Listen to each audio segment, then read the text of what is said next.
President Muhammadu Buhari has restated his administration's commitment to keeping the country as one. Speaking virtually at the 12th Bola Tinubu Colloquium in Kano today, the president again shut down talks of Nigeria's breakup, saying all citizens have a stake in the Nigerian project.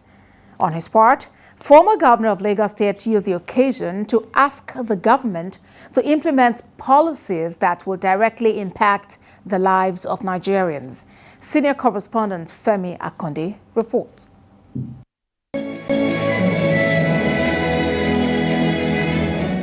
An unprecedented venue for the Bola Tinubu Colloquium.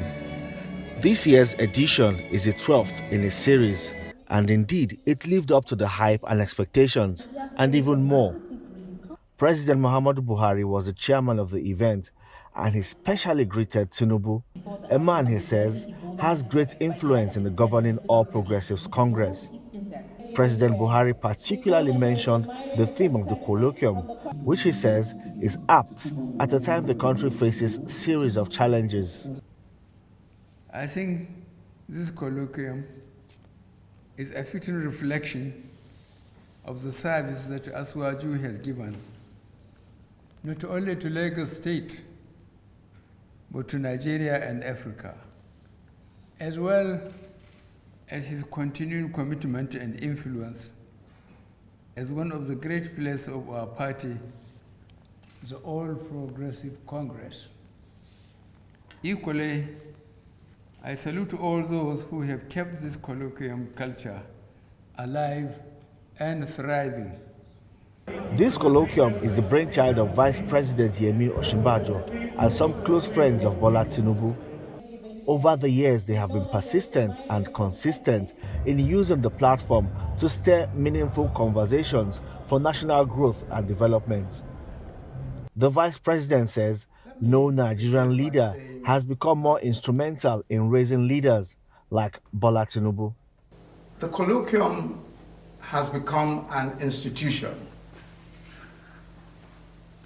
And it is an institution in honor of an institution, Bola Ahmed Tinubu.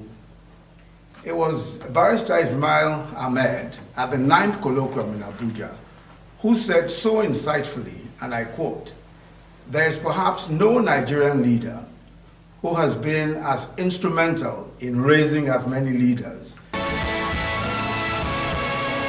When Asiwaju Bola Tinubu got on the podium to speak, he held everyone spellbound when he frankly spoke about the current issues hindering national growth and development. Most importantly, he said this is not the time for austere economic policies. He challenged the federal government to inject a robust economic stimulus package that will improve purchasing power, create jobs, and also enhance other key developmental indices. This is the time to put stimulus expenditure in place. This is no more time for austerity. I hope you listen carefully.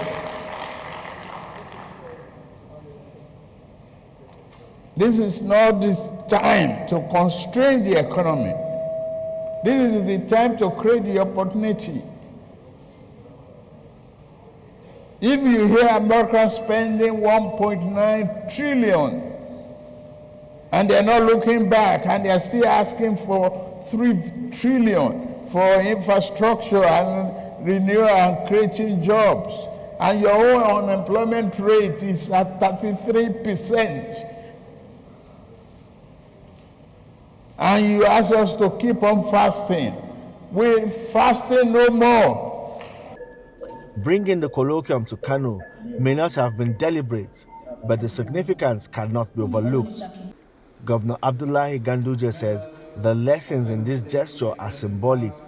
Above all, he says it is time to recommit to the unity of Nigeria. The choice of this year's topic of discussion, that is our common bond, our commonwealth, the imperative of national cohesion for growth and development.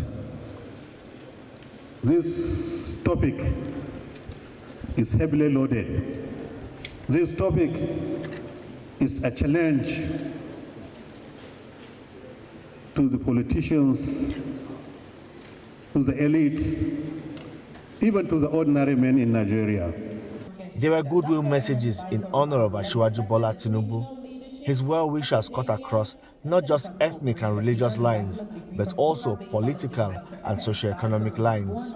The unifying factor and the unification of the activity surmount that definitely programs like this need to be done in the country.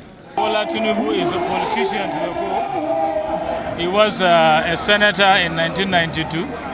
I was a governor at that time of Kano, while Otedola was the governor of Lagos State. He has been an astute politician, a very hard-working politician, and he's an asset to Nigeria. There is virtually no word that can really give an epitome, I can really personify the person of Bola Tinubu. He is a nationalist. He is also an epitome of unity.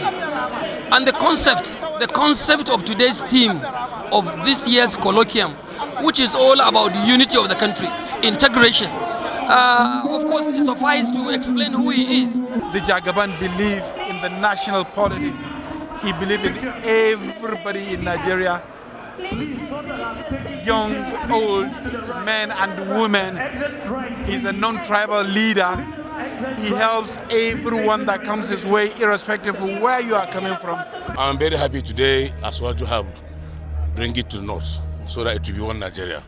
That's why he was trying to enlighten people that the meaning of the colloquium in Kano, because of His Excellency Alhaji Umaru Ganduje has given us a wife between Yoruba man and Fulani. I want to say that Nigeria of today needs unity, and Lagos is a symbol of unity, made possible by Asiwaju Bola Ahmed Tinubu. Of unity, the issue of being one Nigeria is very, very key for us to progress in this country. And we are happy that despite the challenge that we have of the weather, the contribution has been very, very educative, and we're able to learn a lot from the presenters. Kano is one of the most populous states in Nigeria, the center of commerce, and a state with a huge number of registered voters. The discussions here are tailored towards the rebirth of a new Nigeria that upholds the unity and harmony of all, irrespective of their differences.